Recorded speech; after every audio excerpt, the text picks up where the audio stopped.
할렐루야. 네, 긴 연휴 가운데에도 예배의 자리를 지키고 나오신 성도님들을 주님의 이름으로 사랑하고 축복합니다. 네, 오늘 말씀으로 응답하시는 주님을 만나는 귀한 예배의 시간이 되기를 간절히 소망합니다.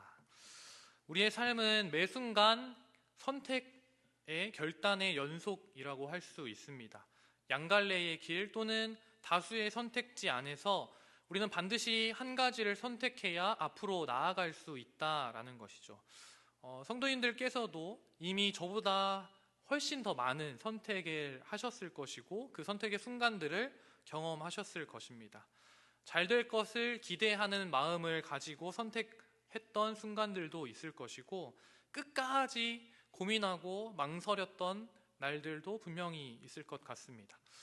무인양품이라는 회사 혹시 아시나요? 무인양품이라는 회사로 알려진 마쓰이 오피스의 대표이사 마쓰이 타다미스라는 사람은 어떤 선택이 옳은 것인지 몰라 망설이고 있는 사람들, 청년들에게 이렇게 조언했다고 합니다. 우리 함께 읽어볼까요? 시작! 나 같은 경우는 오히려 어려운 선택을 하려고 늘 다짐한다. 어려운 선택이야말로 그 안에 문제 해결의 실마리를 숨기고 있는 경우가 많기 때문이다. 쉽게 실행할 수 있는 해결책은 확실히 매력적이고 눈앞의 문제를 바로 해결해 줄 수 있다. 하지만 그것은 문제를 표면적으로만 해결하는 것이기 때문에 동일한 실패를 되풀이하게 된다라고 청년들 또 많은 사람들에게 이렇게 조언합니다. 성도들의 삶에 있어서도 이처럼 선택해야 하는 두 가지의 길이 있습니다. 하나는 비교적 쉽게 행할 수 있는 율법의 길이고 다른 하나는 도저히 될 것 같지 않은 보이지 않는 믿음의 길입니다.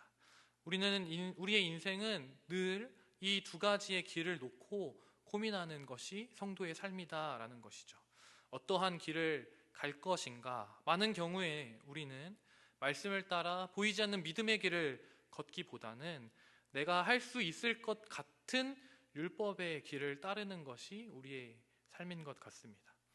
이것은 태초에 하나님께서 아담과 하와를 지으셨던 그때부터 지금까지 이어져 오는 인간의 죄된 습성입니다. 보이지 않는 믿음보다는 당장 눈에 보이는 좋아 보이는 것들을 선택하는 것이 인간의 습성이다라는 것이죠. 지금 갈라디아 교회의 모습도 그와 같습니다. 다른 복음에 빠진 갈라디아 교회는 바울이 전한 복음, 말씀대로 사는 길, 믿음으로 의를 얻고 믿음대로 사는 길을 벗어나 거짓 형제들이 안내하는 율법의 길, 행위로서 얻는 의의 길로 접어들고 있는 것이죠. 율법의 행위를 통해 유대인이 되어야 그들이 원하는 목적지인 하나님의 나라, 의에 이를 수 있다라고 이들이 현혹하고 그들이 생각하게 된 것입니다. 하나님의 말씀대로 복음대로 오직 믿음으로 주어지는 믿음으로 얻어지는 의가 아니라 자신의 의지와 자신의 행위에 따라 하나님의 거룩함, 하나님의 의를 구매할 수 있는 것처럼 생각하게 되었다라는 것이죠. 이것은 분명히 복음이 아닙니다. 잘못된 길을 가고 있는 갈라디아 교회의 성도들을 위해 바울은 지금까지 여러 가지 논증, 여러 가지 방법을 통해 이들을 교훈하기도 하고 책망하기도 하고 이들에게 호소하기도 했습니다. 그리고 오늘 본문에서 바울은 지금까지 율법에 대한 그 논증을 마무리하고 있습니다. 이렇게 질문하는데요. 21절의 말씀입니다.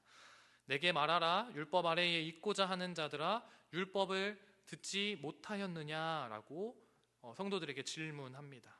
바울은 율법 아래라는 말을 3장에서부터 여러 번 계속해서 사용하고 있는데요.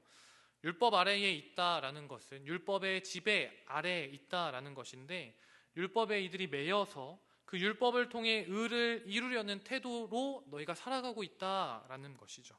율법에 대한 잘못된 관점을 바울이 지적하고 있는 것입니다. 그런 자들에게 뛰어난 율법학자였던 바울이 이렇게 말하고 있는 것입니다. 너희들이 율법 아래에 있고자 하는데 정작 그 율법이 무엇을 말하고 있는지 알고 있니? 라고 물어보는 것입니다. 사실 바울은 당대의 가장 뛰어난 율법학자이지 않았습니까? 바울의 의도가 무엇입니까? 너희가 율법에 대해서 제대로 알고 있지 못하기 때문에 지금 율법의 행위 아래 있고자 한다라는 것이죠. 진정 율법이 무엇을 말하는지 모르니까 너희가 율법의 행위를 따르는 것이 좋아 보이고, 그렇게 할 때 너희들이 무언가 성취한 것 같고 다른 사람과는 달라 보이고 뭔가 더 우월한 사람이 된 것처럼 보인다라는 것이죠. 너희는 율법을 잘못 알고 있기 때문에 율법을 통해 하나님의 나라에 이르는 그 의를 가지게 된 것처럼 생각하고 있다라고 바울이 지적하고 있습니다. 율법은 사실 우리가 보았을 때 정말 지키기 어려워 보이죠. 그런데 눈에 보입니다. 율법은 눈에 보이잖아요. 무엇이 지키는 것이고 무엇이 지키지 못하는 것인지 눈에 보이는 것입니다. 그렇기 때문에 이 율법을 통해 누군가에게 나의 내가 잘하고 잘 지켰던 그 율법을 자랑하기도 하고요. 반대로 또 율법을 지키지 못하는 그 사람들을 정죄하기도 합니다. 그렇게 자신의 생각과 자신의 의지가 신앙에 반영된다라는 것이죠. 결국에 무엇을 믿게 합니까? 하나님이 아닌, 예수 그리스도가 아닌 자기 자신을 신앙하게 된다라는 것이죠. 율법을 통해 나의 율법은 이만큼까지 성취되었어. 너는 왜 그렇게 율법을 지키지 못하니? 라고 지적하고 또 스스로 안위를 삼으며 자기 자신을 신앙하게 된다라는 것이죠. 그래서 사도 바울은 갈라디아 교회 성도들에게 율법이 무엇을 말하고 있는지 정확하게 알려주기 위해 성경의 기록을 통해 논증하고 있습니다. 오늘 세 가지 단계로 볼 수 있는데요. 차례대로 역사적 해석, 또 비유적 해석, 개인적 해석입니다. 그럼 율법이 무엇을 진정으로 말하고 있는지 우리 오늘 사도 바울이 안내하고 있는 대로 함께 알아보길 원합니다. 먼저는 역사적 단계입니다. 사실, 기록에 대한 것이죠. 오늘 기록된 바라고 나와 있는데요. 바울은 아브라함의 두 아들의 이야기를 시작하고 있습니다. 22절의 말씀, 기록된 바 아브라함에게 두 아들이 있으니 하나는 여종에게서 하나는 자유 있는 여자에게서 났다 하였으며 라고 이야기합니다. 창세기에 기록된 아브라함의 이야기입니다. 아브라함에게는 두 아들이 있었죠. 두 아들, 물론 다른 아들들도 있었지만 대표적인 두 아들을 이야기하고 있습니다. 하나님께서는 아브라함을 부르셨고 그를 통해 큰 민족을 이루겠다라고 말씀하셨습니다. 분명히 아브라함은 그 하나님의 말씀을 믿음으로 받아들였습니다. 그리고 말씀을 따라 약속의 땅으로 향해 나아갑니다. 그렇게 하나님의 약속을 받은 지 3년이 지나고 5년이 지나고 10년이 지나도 아브라함에게는 자녀가 있습니까? 없습니까? 자녀가 없습니다. 사라는 여전히 불임이고 나이는 늘어만 가는 거죠. 사실 하나님의 말씀을 받았던 그 때에도 이미 희망이 보이지 않았는데 지금은 어떻습니까? 절대로 아들이 생길 것 같지 않은, 시간이 지날수록 아브라함과 사라는 초조해지기 시작하는 것이죠. 그들은 늙었고 시간은 그들의 편이 아니었다라는 것입니다. 그렇게 10년이 지나 아브라함은 85세, 사라는 75세가 되었습니다. 75세 혹시 아들을 생각하고 계신 성도님 계신가요? 네. 사라는 이제 기다리는데 한계를 느끼게 됩니다. 그리고 우리가 자주 그러는 것처럼 개인적으로 나름의 방법을 사용하는 것이죠. 그 당시에 통용되고 있는 방법으로 자신의 여종을 통해서 아들을 낳고자 하는 것입니다. 하나님의 말씀대로가 아니라 자신의 생각대로 아들을 얻고자 하는 것이죠. 여종이 낳은 아들을 자신의 아들로 받아들이고 그 아들에게 유산을 상속하려고 생각하는 것입니다. 그럼 사라만 그랬습니까? 아브라함은 어떻습니까? 아브라함도 사라와 마찬가지입니다. 그저 아내가 시키는 대로. 저도 그렇습니다. 쉬운 길, 편한 길 선택합니다. 왜냐하면 가정에 불화가 생기잖아요. 그렇게 안 하면. 사라가 남편을 설득하기 위해 했던 노력도 없었습니다. 아브라함은 사라의 제안을 기꺼이 받아들이고 사라의 말대로 하갈과 동침하고 하갈은 임신합니다. 그렇게 태어난 아들 이름은 이스마엘이었습니다. 여종에게서 아들을 얻게 된 것이죠. 원하는 대로 아들이 태어났으니 이들이 정말로 행복해졌을까요? 그렇지 않습니다. 하나님의 약속을 기다리지 못하고 인간적인 방법으로 자신의 생각을 따라 살아갈 때 사실 지금의 잠깐 문제는 해결된 것처럼 보이기도 합니다. 아들을 얻었잖아요. 그러나 결국은 어떻습니까? 결국에는 문제가 발생하기 마련입니다. 그 결과 가정에 다툼이 생기고 분열과 아픔이 찾아오는 것을 우리는 성경의 기록을 통해 이미 알고 있습니다. 이렇게 이스마엘이 태어난 후에 시간이 또 흐릅니다. 그리고 14년이라는 시간이 지나서 이제 두 아브라함과 사라는 정말로 아이를 낳을 수 없는, 그때도 낳을 수 없는 상태였지만 이젠 진짜 낳을 수 없는 상태가 되었습니다. 아브라함은 100세를 바라보고 있고 사라가 90세였습니다. 여기에 혹시 90세는 안 계시죠? 네.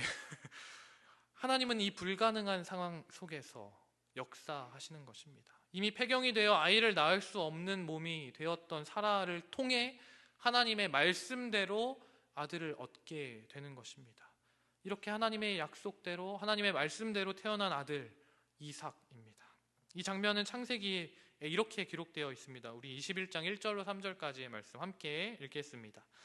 여호와께서 말씀하신 대로 사라를 돌보셨고 여호와께서 말씀하신 대로 사라에게 행하였으므로 사라가 임신하고 하나님이 말씀하신 시기가 되어 노년의 아브라함에게 아들을 낳으니 아브라함이 그에게 태어난 아들 곧 사라가 자기에게 낳은 아들을 이름하여 이삭이라 하였고. 아멘.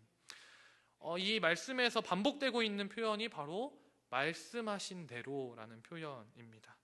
하나님이 말씀하신 대로 사라가 아들을 낳았다라는 것이죠. 이것을 성경은 굉장히 강조하고 있습니다. 아이를 낳을 수 없는 사라가 하나님의 약속대로, 하나님의 말씀대로 아이를 낳았다라는 것이죠. 인간적인 방법, 사람의 생각, 사람의 어떠한 뜻이 아니라 하나님의 초자연적인 역사, 하나님의 능력으로 아이가 태어난 것입니다. 이 사실에 대해서 바울은 이렇게 오늘 요약하고 있습니다. 23절의 말씀입니다. 여종에게서는 육체를 따라 낳고 자유 있는 여자에게서는 약속으로 말미암았느니라 라고 요약합니다.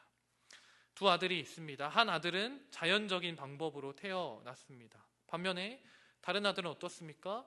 초자연적인 하나님의 능력으로 태어난 것입니다. 한 아들은 사람의 생각대로 태어난 아들이었고 다른 아들은 하나님의 말씀대로 태어난 아들이었습니다. 이어서 바울은 아브라함의 이 두 아들 이야기에 대해 특별한 의미를 부여합니다. 비유적 단계인데요. 이것은 비유이니 이 여자들은 두 언약이라 하나는 시내 산으로부터 종을 낳은 자니 곧 하갈이라. 이 하갈은 아라비아에 있는 시내 산으로서 지금 있는 예루살렘과 같은 곳이니 그가 그 자녀들과 더불어 종노릇하고 오직 위에 있는 예루살렘은 자유자니 곧 우리의 어머니라 라고 말합니다. 바울은 이 역사적인 사실, 창세기에 기록된 이 역사적 사실을 가지고 비유적으로 해석하는 것입니다.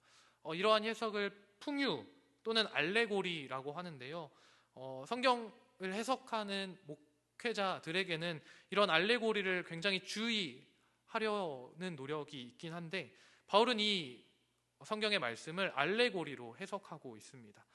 하갈은 옛 언약으로서 신의 산과 이 땅의 예루살렘으로 연결하고 사라는 새 언약으로서 위에 있는 예루살렘으로 연결합니다. 즉 육체를 따라 계집종 하갈에게서 난 자녀들을 종의 자녀이듯이 약속을 따라 자유자 사라에게서 난 자녀들은 약속의 자녀로서 자유자들이라는 것입니다. 성도, 저와 여러분들은 사라의 자녀들로서 자유자의 신분이라는 것을 바울이 강조하기 위해서 이 풍유적인 해석을 하고 있는 것입니다. 너희들은 언약의 자손이니 아니면 약속의 자손이니 라고 이야기하고 있는 것이죠.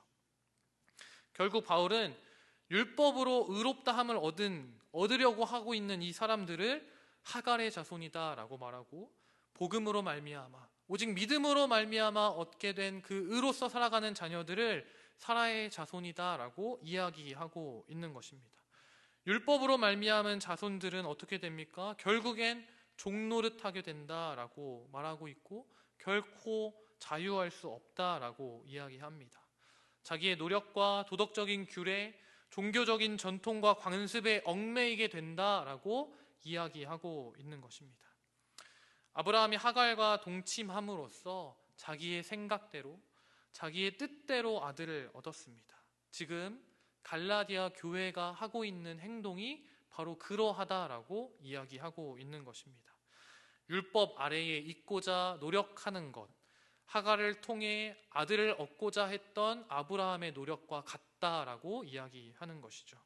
그래서 그들이 율법의 행위로 얻을 수 있는 열매는 결국 종의 신분으로 돌아가는 것이다 라고 이야기하고 있는 것입니다. 갈라디아 교회의 성도들은 지금 자신들이 행하고 있는 그 율법을 따라가는 길이 어떠한 길인지 모른 채 그 종의 신분으로 걸어가려고 한다라고 이야기하는 것입니다. 당시 예루살렘이 그랬고 유대인들이 그랬습니다.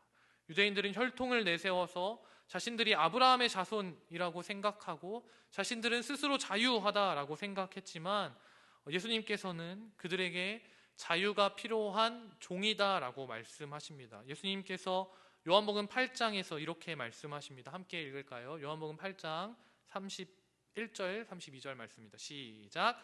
그러므로 예수께서 자기를 믿은 유대인들에게 이르시되 너희가 내 말에 거하면 참으로 내 제자가 되고 진리를 알지니 진리가 너희를 자유롭게 하리라. 아멘.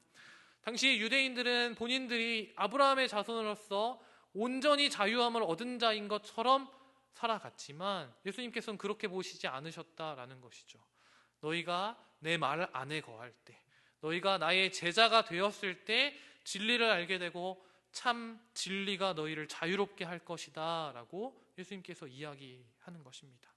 그런데 이 말을 들은 유대인들은 이렇게 대답합니다. 33절의 말씀입니다. 그들이 대답하되 우리가 아브라함의 자손이라 남의 종이 된 적이 없거늘 어찌하여 우리가 자유롭게 되리라. 이들은 여전히 깨닫지 못하고 있는 것이죠. 여전히 율법을 따라 살아가며 율법의 종노릇하려는 유대인들의 모습을 보고 있습니다. 그들은 자신의 실상을 알지 못하고 예수님이 말씀하신 자유를 깨닫지 못하는 것입니다. 바울도 마찬가지로 예수님께서 말씀하신 것처럼 참된 자유는 혈통으로부터 오는 것이 아니라 복음을 따라 오는 것이다 라고 이야기하고 있습니다. 유대인의 혈통이 아니라 오직 믿음으로 자유를 얻게 된다라는 것이죠. 갈라디아 교회가 더 쉽게 자신의 모습을 볼 수 있도록 바울은 인도하고 있는 것입니다. 마지막으로 바울은 두 아들의 이야기를 갈라디아 교회에 적용하고 있습니다. 28절의 말씀, 형제들아 너희는 이삭과 같이 약속의 자녀라 라고 이야기합니다. 갈라디아 교회의 성도들이여 당신들은 언약의 율법의 자손이 아니라 오직 약속의 자손입니다 라고 바울이 이야기하고 있습니다. 그리고 두 번에 걸쳐서 이렇게 이야기합니다. 그러나 그때에 따라 육체를 따라 난 자가 성령을 따라 난 자를 박해한 것 같이 이제도 그러하도다. 그러나 성경이 무엇을 말하느냐? 여종과 그 아들을 내쫓으라. 여종의 아들이 자유 있는 여자들의 아들과 더불어 유업을 얻지 못하리라 하였느니라 라고 이야기합니다. 사도 바울이 이 두 아들의 이야기를 갈라디아 교회에 적용하면서 언급하고 있는 것이 무엇입니까? 첫째는 우리에게 박해가 있다라는 것입니다. 복음을 믿는 자들에게 박해가 있다라는 것이죠. 지금까지도 예수님이 다시 오실 때까지 약속의 자녀들에게 계속해서 박해가 존재할 것이다 라는 이야기입니다. 이스마엘이 이삭을 조롱하며 박해했던 것처럼 여종의 아들들이 다양한 방법으로 약속의 자녀들을 박해할 것이다 라고 이야기하고 있습니다. 현재 갈라디아 교회의 성도들이 당하고 있는 것처럼 율법을 지켜야 한다는 거짓 가르침으로 박해하기도 하고 또 율법에 하라 하지 말라 수많은 명령들을 열거하면서 우리의 신앙의 자유를 빼앗고자 한다라는 것입니다. 그리고 두 번째는 그 약속의 자녀들에게는 분명한 유업이 있다라고 이야기합니다. 우리에게는 박해만 있는 것이 아니라 그와는 비교할 수 없는 유업이 있다라고 이야기합니다. 그리고 여종과 그 아들들에게는 유업을 얻지 못한다라고 말하고 있습니다. 오직 복음을 통해 약속의 자녀된 자들만이 그 유업을 얻을 수 있다라고 선포하는 것입니다. 그리고 마지막으로 이렇게 31절에 선포합니다. 그런즉 형제들아, 우리는 여종의 자녀가 아니요 자유 있는 여자의 자녀니라. 바울은 교회를 향해 이렇게 계속해서 호소하고 있습니다. 너희들은 여종의 자녀가 아닙니다. 더 이상 율법을 따라 살려고 노력하지 마십시오. 왜 종의 자녀가 되어서 종처럼 살아가려고 합니까? 왜 다시 율법으로 걸어 들어가십니까?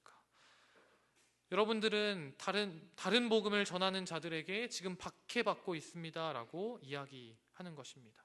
거짓을 전한 자들은 결국 내쫓김을 당한다라고 이야기하며 그들은 결코 유업을 받을 수 없다라고 호소하고 있는 것입니다. 바울이 계속해서 무엇을 말하고 있습니까? 제발 다른 복음이 아닌 진짜 예수 그리스도의 복음으로 돌아오십시오라고 선언하고 있는 것입니다.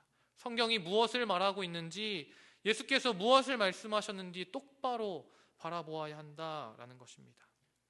사랑하는 성도 여러분, 세상의 종교와 세상의 철학은 구원이 선한 사람들을 위한 것이다 라고 이야기합니다. 그것이 편해 보이기 때문입니다. 선하게 살고 모든 율법을 지키고 도덕적으로 살고 자신이 모든 것을 선하게 향하는 것, 그것이 의를 위한 길이고 하나님 나라에 그렇게 해야만 들어갈 수 있다 세상은 말합니다. 그러나 복음은 선한 사람을 위한 것이 아니라 오직 내가 선하지 않은 사람임을 인정하는 사람에게 필요한 것입니다. 대신에 하나님의 능력으로 주어지는 의를 구하는 사람에게 필요한 것입니다. 복음은 나의 능력으로 얻어지는 것이 아니라 오직 하나님을 믿음으로 우리에게 주어지는 것입니다. 그렇기 때문에 종교는 다른 사람들이 얻을 수 있는 것만을 얻지만 복음은 사람들이 얻을 수 없는 것을 얻습니다. 영원한 생명, 구원을 우리에게 선물한다라는 것입니다. 그 이유가 무엇입니까? 인간이 하는 것이 아니라 하나님이 하시기 때문입니다.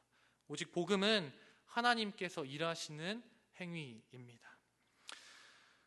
종교는 인내심이 많고 도덕적 의지가 강한 사람들을 위한 것이지만 복음은 모두를 위한 것이고 복음은 연약한 자들을 위한 것입니다. 믿음으로 모든 사람들에게 자유를 선포하는 것이 복음인 줄 믿습니다.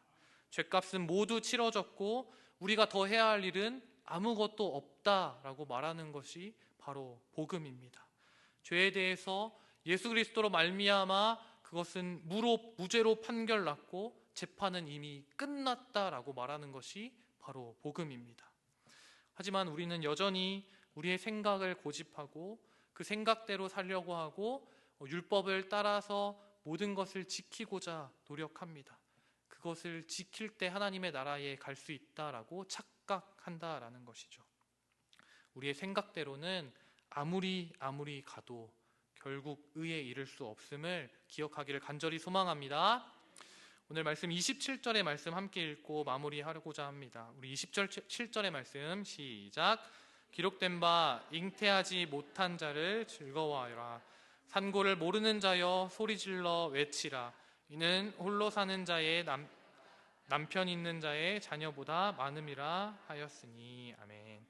사도 바울은 사라와 하갈의 비유를 이야기하며 오늘 이사야 54장의 말씀을 인용하고 있습니다.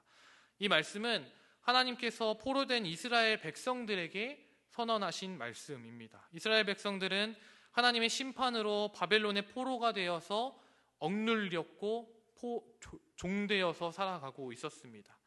심판받은 이스라엘은 남편에게 버림받고 임신하지 못하는 여성으로 비유됩니다. 하지만 훗날 이스라엘은 남편을 둔 어떤 여자들보다 더 많은 자녀를 둔 여인이 될 것이다, 어머니가 될 것이다 라고 선포하고 있습니다. 다시 말해 하나님께서 이스라엘을 회복시키시고 이스라엘에게 이전보다 더 많은 축복을 허락하신다라고 말씀하시는 것입니다. 이스라엘은 패배했기 때문에 포로가 되었고 그 땅은 황폐해졌습니다. 그들에게 지금 아무런 힘이 없습니다. 그러나 하나님께서는 이렇게 말씀하시는 것입니다. 지금 너희는 비록 연약하지만 내가 너희를 크고 위대하게 만들겠다. 너희가 하는 것 아니라 내가 하겠다. 하나님 말씀하시는 것입니다. 그들의 순종 때문이 아닙니다. 그들의 수고 때문이 아니라 오직 하나님의 말씀 때문입니다. 바울은 이 예언의 말씀을 통해 사라가 어떻게 아들을 낳았는지 다시 한번 생각하게 합니다. 잉태하지 못한 여인이 어떻게 즐거워할 수 있습니까? 어떻게 홀로 된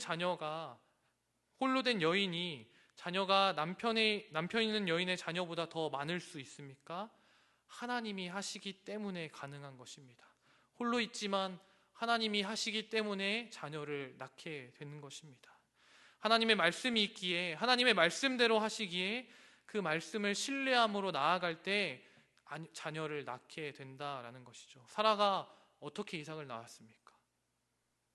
사람의 생각이 아니라 하나님의 말씀대로. 이스라엘이 어떻게 회복됩니까? 그들의 노력이 아니라 하나님의 말씀대로. 그리고 아브라함의 두 아들 이야기는 여기서 끝나지 않습니다. 낳을 수 없었던 아들을 낳은 아브라함의 집안에 또 다른 여인이 낳을 수 없었던 아들을 낳게 됩니다. 이 여인은 사라와 달리 불임의 여인은 아니었습니다. 다만 이 여인은 처녀였습니다. 남자를 알지 못하는 여자가 아이들을 낳게 된 것입니다. 남자를 알지 못했으므로 임신은 생각할 수 없는 불가능한 일이었습니다. 그런데 그 불가능한 일이 가능하게 된 사건이 아브라함의 자손으로부터 나오게 된 것입니다. 하나님은 말씀대로 이 여인을 통해 한 아들이 태어나게 하셨고 그 아들을 통해 한없는 은혜를 선물하십니다. 누구입니까? 마리아를 통해 예수 그리스도를 말씀대로 선물하시는 것입니다. 온 땅에 충만한 은혜가 그를 통해 임하게 되는 것입니다. 이것은 모두 사람의 생각이 아니라 하나님의 말씀대로 이루어진 줄 믿습니다. 하나님의 말씀대로 그 아들이 우리를 구원하게 되는 것입니다. 죄인이 어떻게 의에 이를 수 있습니까? 사람의 생각이 아니라 하나님의 말씀대로. 하나님의 말씀대로 태어나신 그 아들 예수 그리스도를 통해 우리는 그를 믿음으로 의에 이르게 되는 것입니다. 생각대로는 우리의 생각대로, 우리의 능력대로 살아갈 때 그것이 더 쉬운 길처럼 보이기도 합니다. 왜? 그것이 눈에 보이기 때문입니다. 내가 이것들을 지키고 이러한 좋은 일들을 하고 교회에서 이러한 봉사도 하면 더 선한 사람으로서 하나님께 칭찬받고 하나님 나라에 이르겠지. 눈에 보이기 때문에 그렇게 생각할 수도 있습니다. 훨씬 더 매력적으로 보인다라는 것이죠. 그러나 하나님의 말씀은 눈에 보이지 않지만 하나님을 믿는 믿음은 눈에 보이지 않지만 오직 그 믿음만이 우리를 의로 나아가게 할 줄 믿습니다. 여러분, 인생에서 만나는 계속된 그 선택의 순간들 속에 우리가 오직 우리의 생각과 우리의 뜻과 그 율법이 아니라 오직 하나님의 말씀을 선택하는, 하나님의 그 의를 선택하는 저와 여러분이 되기를 간절히 소망합니다. 우리의 생각이 아닌 오직 하나님의 말씀대로 살아갈 때에 말씀대로 이 땅 가운데 오신 예수 그리스도께서 우리를 의의 길로 인도하실 줄 믿습니다. 우리가 이 말씀 깊이 마음에 새기고 날마다 우리의 선택 가운데 하나님의 말씀을 먼저 선택하는 저와 여러분 되기를 간절히 소망합니다.